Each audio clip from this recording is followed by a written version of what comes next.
Good morning, good afternoon, good evening, wherever you are in the world. Hello, welcome to Beach Walk blog number 11. And today I want to talk a little bit about movement and about movement for running. I'll be a little bit more specific than that as well. The movements that affect your running. Now, to a runner, the most important movement is the gait cycle.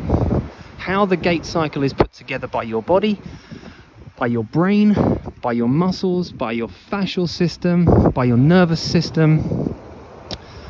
And that movement in its entirety is the most important movement to any human being, really. But specifically for runners, that's the most important movement that we can think of, that we can do, that we can produce. Now, everything affects your movement, how you sit, how you stand, how you posture yourself, and that's in a static or a dynamic way.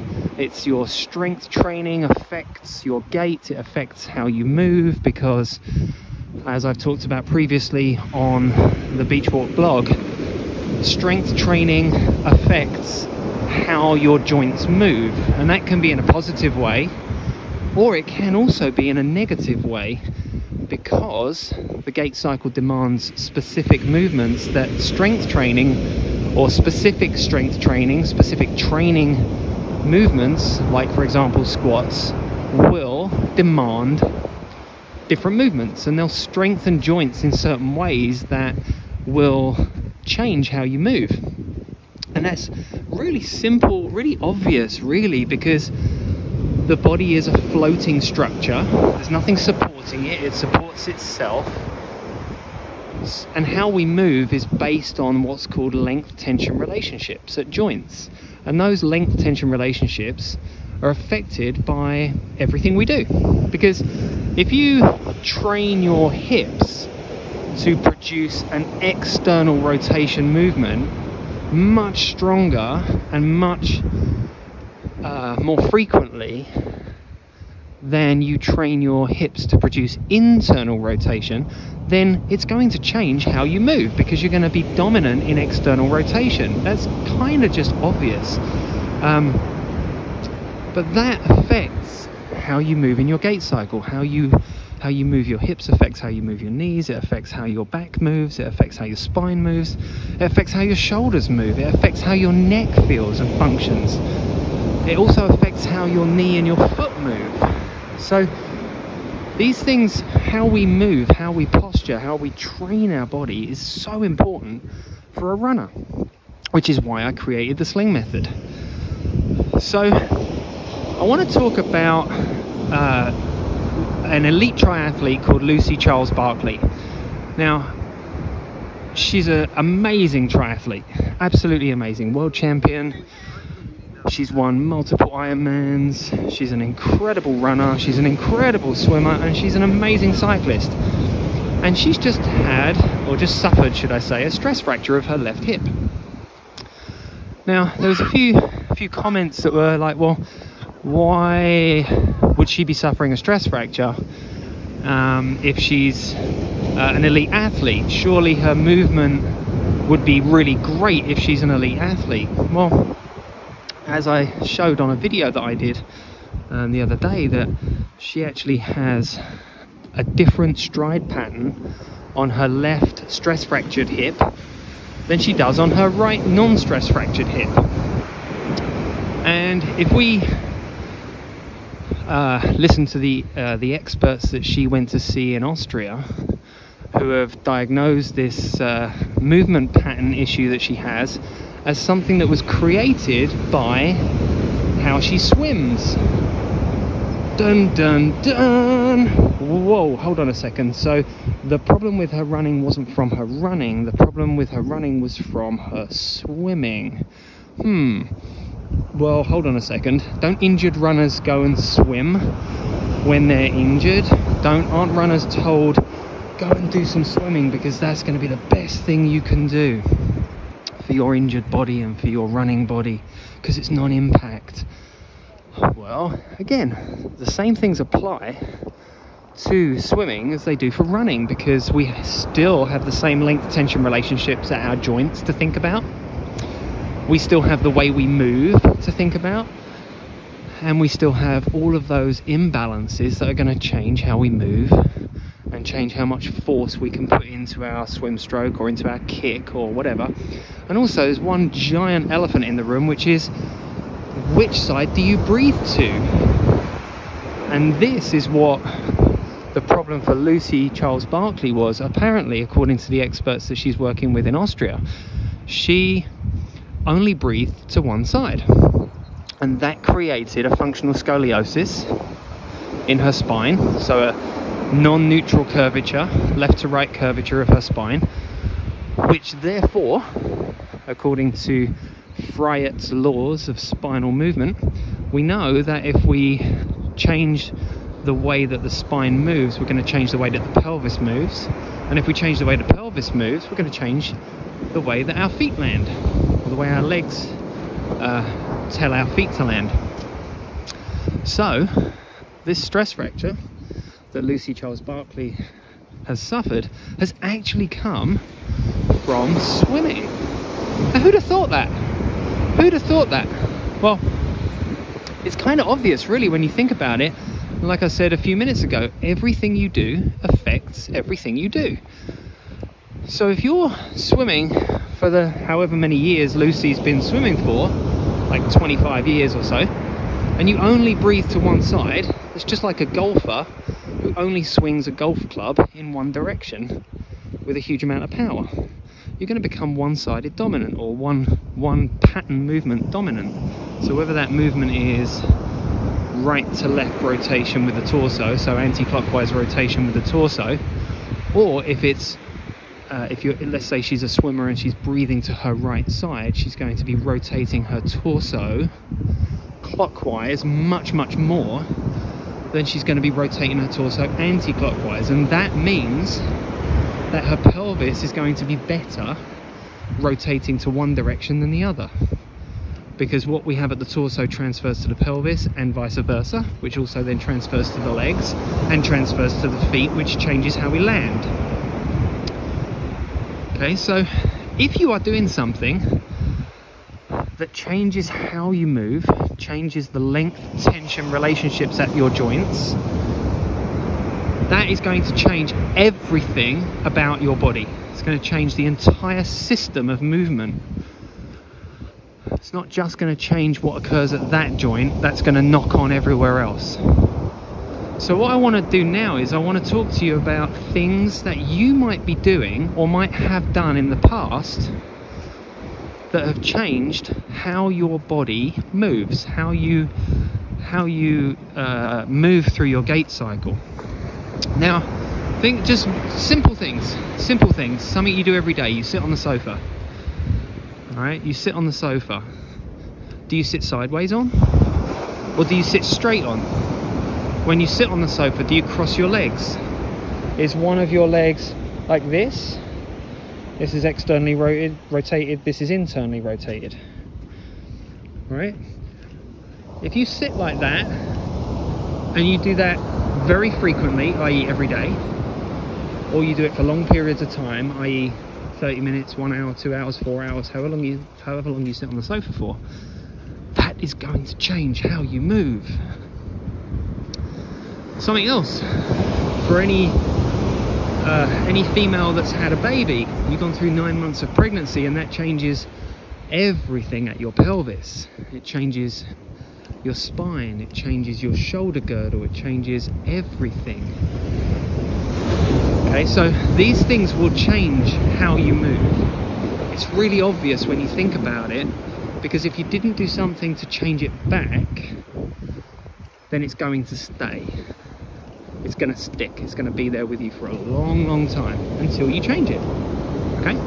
Something else that specifically for women, more so than men of course, you might have held your baby on one hip. Women tend to have handbags. You'll have a handbag on one shoulder. So that will play a part in how you posture. if you were a kid at school and you carried a backpack on your shoulder for however many years, that will play a part in how your body moves, how it's changed. It will all play a part. And if you do nothing to change it, it will stay. One more thing that I wanted to talk about. Horse riding. Horse riding puts you into a very similar position as cycling. In fact, it probably puts you into a worse position than cycling in some respects. Because when you sit on a horse, you spend a lot of time in a seated position, but with very, very wide abducted femurs. And you probably have your feet pointing outwards, your toes pointing outwards, because you probably grip onto the horse with your heels, and you use your heels to kind of guide the horse a little bit and kind of control you on the horse. And that will affect how your pelvis moves. It will absolutely affect how your pelvis moves. So these are things to think about, okay? If you're injured, when you strength train, you strengthen what you already have, okay? Think about that for a second. You strengthen what you already have. So if you already have imbalances, if you already have movement dysfunctions or movement issues where you're not creating balanced movement through your gait, and you do things like squats, things like planks, things like farmers carries, farmers walks, whatever you want to call them, deadlifts, these kind of things, all you're doing is you're strengthening what you already have, okay? Because you're not moving unilaterally, you're not moving like you do in gait. Right side to left side to right side to left side, rotation to the left, rotation to the right. You're not counter reciprocating the movements, i.e. your right arm goes forwards with your left leg, your right shoulder goes forwards with your left pelvis, your left leg. One part of your body is going forwards as the other part is going backwards. There's always rotation and reciprocation in gait. There can't not be, otherwise you'd go round in circles. But like I said, if you are doing traditional bilateral, so things like squats, planks, deadlifts, lunges, farmers carries, farmers walks, those kind of things, military presses, shoulder presses, you're doing all these things where there is zero rotation in your movement, or you're actually anti-rotating, you're trying to resist rotation. All of that, and all that's going to do is it's going to ingrain even more what you already have, which is a movement dysfunction, a biomechanical dysfunction that's creating the problem that you have now. Okay, so if you go back to Beach Walk Blog 1, it's all about getting out of the injury cycle and changing what you're doing. You have to change to get a change, right? If I'm walking north and really I want to go south, if I don't turn around and go south, I'll continue to go north, I'll continue to go in the wrong direction. And that's what a lot of runners do. We're under this illusion that strength training prevents and fixes injuries. And it doesn't do that. What it does is it ingrains what you already have. So if you already move like a piece of wood, then when you strength train in a traditional sense, all you're doing is ingraining what you already have. Okay, just think about this before you argue with me and before you post, oh, you're wrong, you're an idiot. Just think about it. Okay, the gait cycle is an entire group of gross movements all put together to create locomotion. You don't do that when you squat, you don't do that when you plank, you don't do that when you do most traditional types of strength training. You're not moving, you're not creating the same movement pattern. And as you learned in Beach Walk Blog 5 about strength training, part 1 and 2, strength is specific to the movement in its entirety. range of motion, direction of movement, force vector, speed of movement, endurance, repetition range, muscle fiber use, which muscles are working in that movement, which muscles are not working in that movement. It's specific to all those things. So if you're not doing the movement, not producing the movement that you are trying to strengthen, then you're not strengthening that movement, period. That's a basic premise of strength and conditioning. And if anybody who's a strength and conditioning coach says otherwise, then they're ignoring everything they learn, period. You learnt that and you're ignoring it if you're not using it. It's a scientific approach proven through the strength and conditioning rules and research. Okay, so everything you do affects your gait. Now, if you're doing the same thing and getting the same result, you need to change. You need to do things differently. Okay? Now, that different approach is exactly what I've created, which is the Sling Method. It's a unilateral rotational movement training system, scientifically driven, scientifically based, scientifically developed, using all the principles of strength and conditioning, and it works. Okay, so I would urge you to get the runner's rehab and the basic 8 and to start doing that. Now, the other thing I wanted to talk about, and I'm going to turn around, I'm going to walk back. The other thing I wanted to talk about is looking after your body. Looking after your body. Now, you can call that prehab, rehabilitation, so prevention of injuries, whatever you want to call it. You can call it whatever you want. Looking after your body is really what I want to talk to you about, because looking after your body is so important. Looking after your teeth, looking after your gums, looking after your health, looking after your skin, looking after your digestive system. You know, so many people probably take a multivitamin every day, and they take protein shakes because, you know, they're worried about their body getting enough protein. But why aren't you worrying about all the things that are happening to your body when you're training? Well, most runners aren't training. Let's put that little caveat in there. Most runners are not training, they're just exercising. And the reason why I say that is because I hear far too many people saying, well, I just went out for a run and it was supposed to be 3 miles and it turned into 11 and now I'm injured. That's not training, that's exercising. Okay, if you were training, you'd be following a plan. So if your plan says 3 miles and you ran 8 or 10 or 11, then you're not following your plan, so you're not training. The next thing that comes into training and looking after your body is recovering. Okay? I've said this to so many people. It's not the training, it's not the actual doing of the running or the doing of the strength training or whatever it is that makes you stronger, that makes you fitter.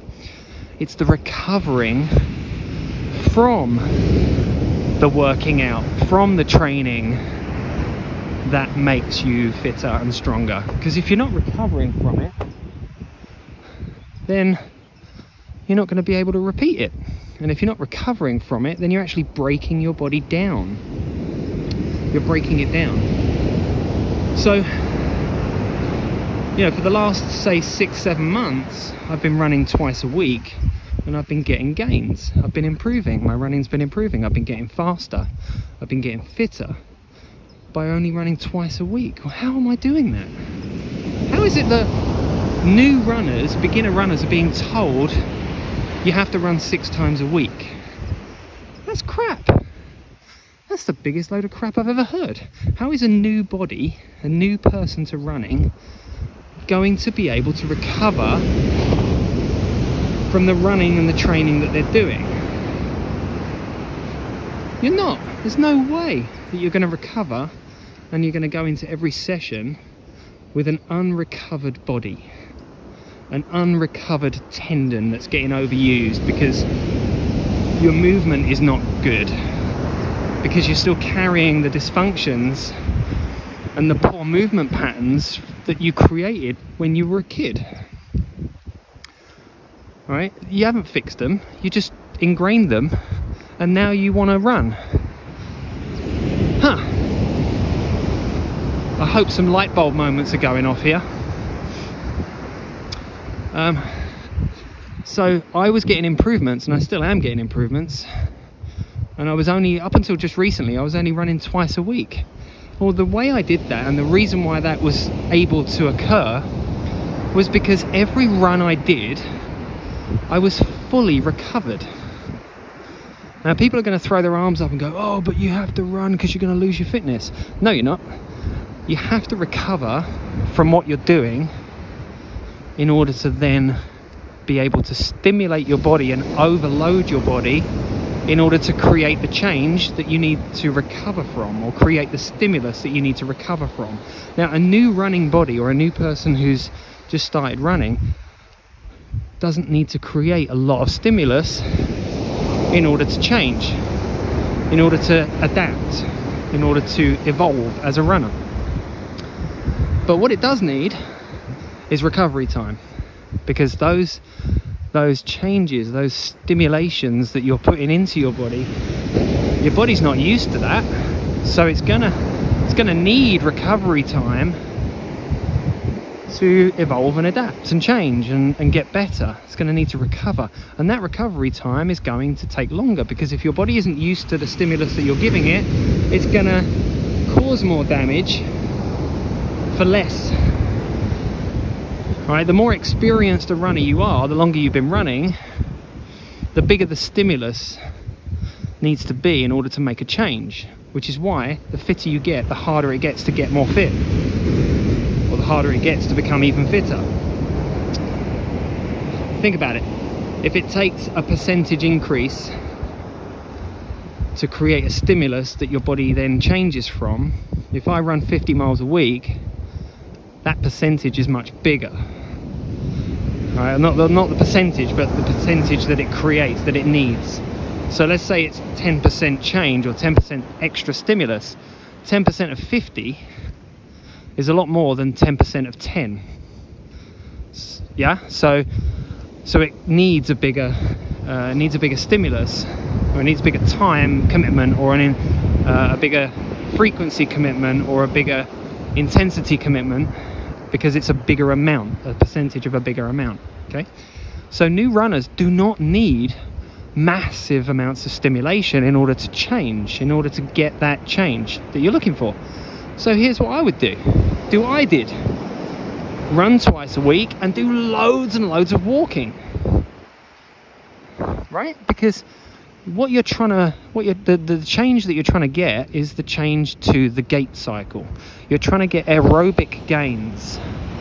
Now, for most people, especially for new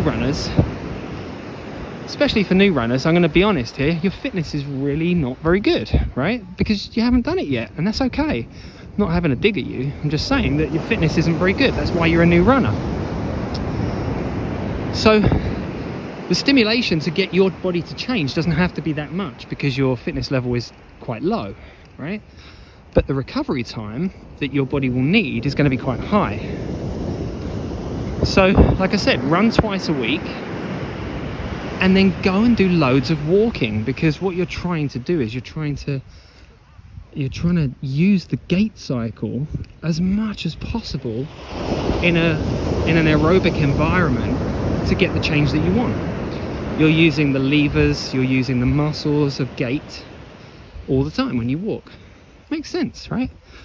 Now, as I said, as somebody who's a new runner, who's a beginner runner, your fitness level is going to be really quite low, generally speaking, unless you've come from another sports background, even though that doesn't change the fact that your exposure to running is going to be very low. If you've come from a swimming background or a cycling background, yeah, you might have a great engine, but fitness is specific to the sport that it came from.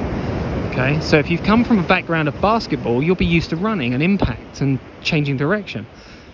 But that might be an anaerobic environment, fast, high-paced, as opposed to an aerobic environment like endurance running is. So if you're a beginner runner, then And I hear this a lot, you know, oh, to get my heart rate up to 115, 120, all I've got to do is just walk. Go and walk then, right? You got the answer right there, right? All I've got to do to get my heart rate up to 120 is I've just got to walk. Boom. There, that right there should be the light bulb moment that every single one of you who's a beginner runner it should be changing your mind. It should be guiding you down the route that you want to go. Okay, how do I get better as a beginner runner? Walk. Now I know a lot of new runners have this thing, or even not just beginner runners, new runners, but just runners in general, have this stigma surrounding running and jogging. Well, I'm not going to beat around the bush. I jog. I don't care what people think. You want to call me a jogger, you can call me a jogger. You compare me to Eliud Kipchoge or Mo Farah, yeah, I'm a jogger. Right? I'm a jogger. I'm a pedestrian compared to them, but I'm still running. What do you call a cyclist who's going at 30 miles an hour? You call them a cyclist. What do you call a cyclist who's going at 7 miles an hour? A cyclist. The word doesn't change, but in running, for some reason, we have this, oh, you know, you're not running unless you're running at a certain pace. That's crap. It's absolute nonsense. The definition of running is about the stride pattern. So right now I'm walking 2 feet, 1 foot, 2 foot, 1 foot, 2 foot, 1 foot, 2 foot, 1 foot, 2 foot, 1 foot. So I have 2 feet on the ground at some point during my gait cycle. It's called double stance phase. I have 2 feet on the ground. And in running, I go 1 foot on the ground, no feet on the ground. So there's a point in time, there's a point in the gait cycle when you're running where you have what's called flight phase. Flight phase, okay? That means you have no feet on the ground. You're flying, right?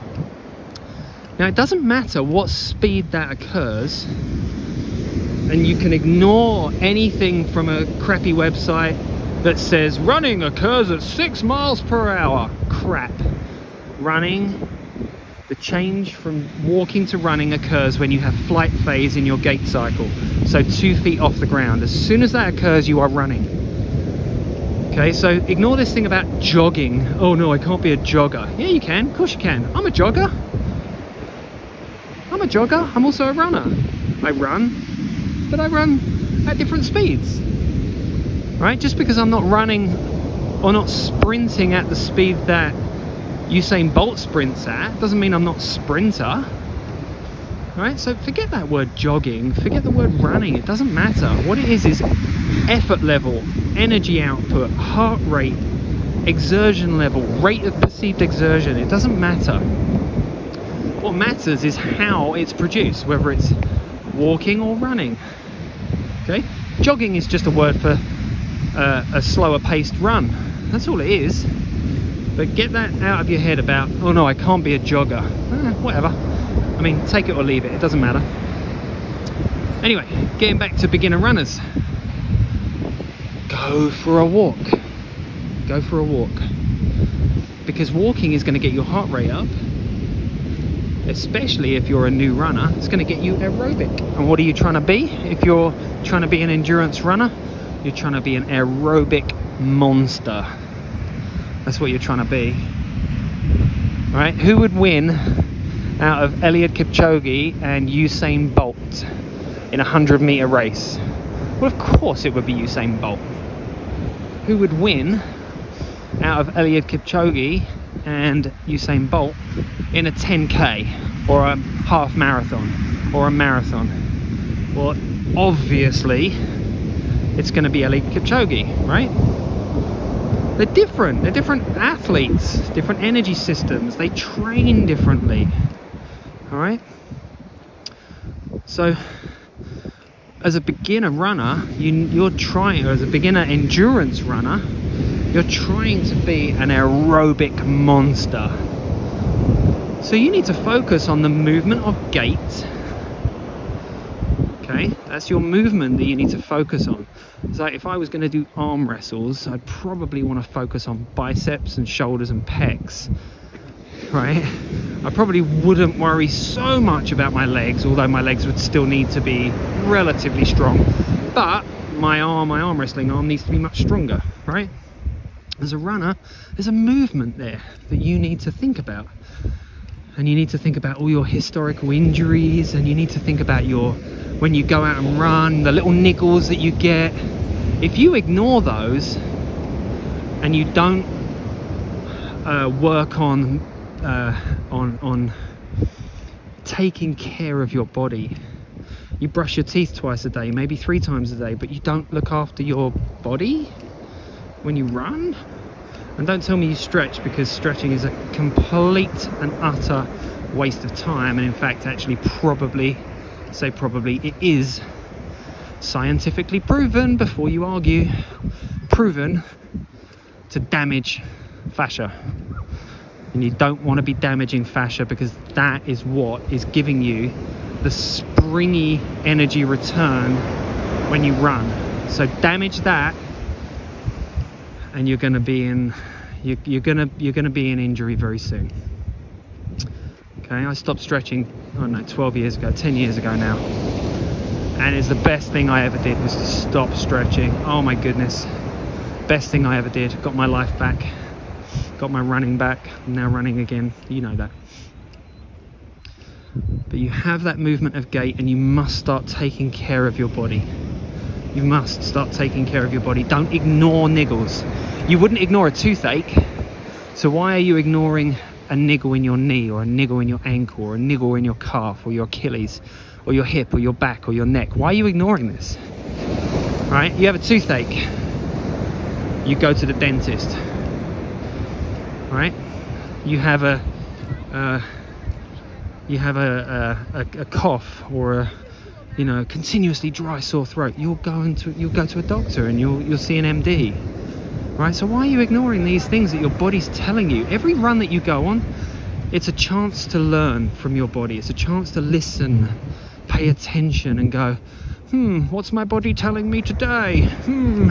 Think I better do something about that? Okay, that's what you need to do after you run, or even during your run. Listen to what your body's telling you. Don't ignore it. Don't stretch it. Okay, don't go and do yoga and stretch it. No, get a tennis ball out, or a lacrosse ball, and roll on it. Some body maintenance work.